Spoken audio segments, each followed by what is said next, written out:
Well, this is Tanja, and I believe women should not be pastors, bishops, priests over any church according to the Bible. We are out of order. You see, what I have found is a bishop slash priest slash pastor slash overseer.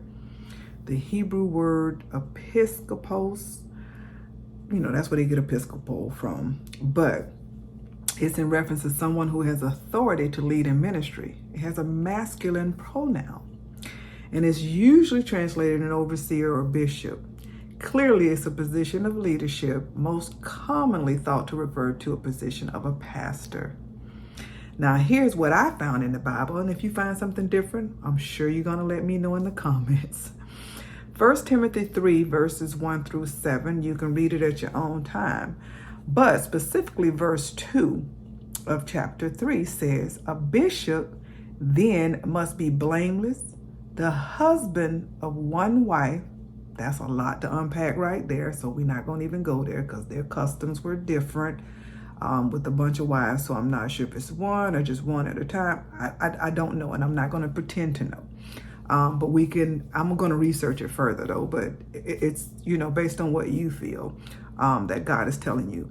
But it says, the husband of one wife, vigilant, sober, of good behavior, given to hospitality, and apt to teach. See, sometimes sometimes we know the words in the Bible are used interchangeably to ensure God is including all of us. He said we are fearfully and wonderfully made. We, meaning us, male and female. So those things, kind of depicts that he's all inclusive. But there are certain things he specifically spells out, and this is one of those, because he says the husband of one wife. Remember, I said that's a lot to unpack, and we're going to do that at a later date. He means just that. You can't get in here because culture is changed. In the Old Testament, it says that don't add to and don't take away. So I'm not adding and taking away. I'm reading you strictly what the word says. So you want to take it up with God? You can. If you find something different, show me. I'm open. But that's what I saw. And then it goes on in verse 3 through 7 to talk about a lot more of what the qualifications are of a bishop and overseer. And so I think those things still apply. See, God's word don't change.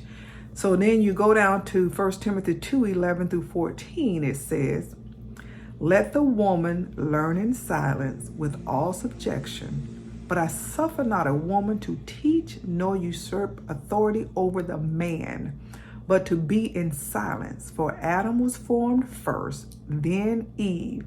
And Adam was not deceived, but the woman being deceived was in the transgression.